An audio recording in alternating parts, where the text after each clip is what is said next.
இந்த வீடியோ வெறும் எஜுகேஷனல் பர்பஸ்க்காக மட்டும்தான். இன்வெஸ்ட்மெண்ட் அட்வைஸாவோ ரெக்கமெண்டேஷனாவோ இதை எடுத்துக்க வேணாம். உங்க இன்வெஸ்ட்மெண்ட் டிசிஷனை உங்க ஃபினான்ஷியல் அட்வைசர்கிட்ட கேட்டுட்டு எடுங்க. வணக்கம் மக்களே, இன்னைக்கு நம்ம ஹெச்டிஎஃப்சி பேங்கோட ஸ்டாக் அனாலிசிஸ் தான் பார்க்க போகிறோம். ஹெச்டிஎஃப்சி பேங்க் ஒரு லார்ஜ் கேப் பிரைவேட் பேங்க். அது மட்டும் இல்லாமல் இதுதான் இந்தியாவோட நம்பர் 1 பேங்க்கும் கூட.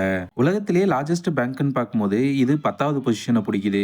இந்தியன் ஸ்டாக் எக்ஸ்சேஞ்சிலேயே 3வது லார்ஜஸ்ட் கம்பெனி ஹெச்டிஎஃப்சி பேங்க் தான். இவங்களுக்கு 8851 பிரான்ச் இருக்கு. 21163 ஏடிஎம் வச்சிருக்காங்க.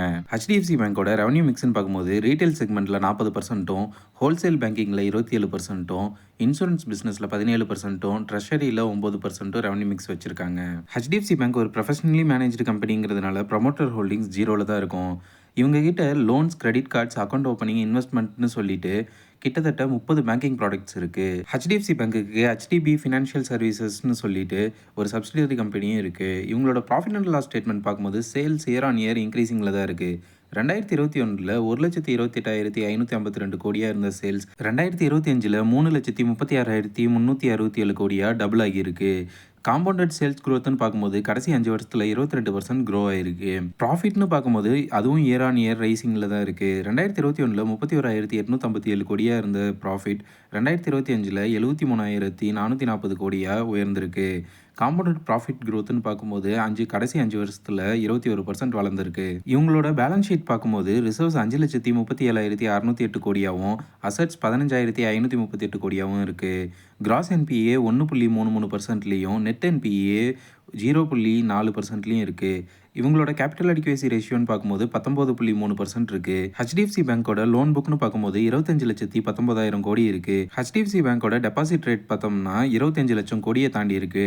இதில் டைம் டெபாசிட்ஸ்னு பார்க்கும்போது 65%, காசா ரேஷியோன்னு பார்க்கும்போது 35% அடங்கும். ஹெச்டிஎஃப்சி பேங்கோட ஃபண்டமெண்டல் ரேஷியோஸ்னு பார்க்கும்போது ஸ்டாக் பிஇ 20ல் இருக்கு. புக் வேல்யூ 381 ரூபாயில் இருக்கு. பிரைஸ் டு புக் வேல்யூன்னு பார்க்கும்போது 2.68%ல் இருக்கு. இதை 10 இயர்ஸ் மீடியன் பிபியோட கம்பேர் பண்ணும்போது 3.7 விட கம்மியாக இருக்கிறதுனால ஸ்லைட்டாக சீப்பாக இருக்க மாதிரி தான் தெரியுது.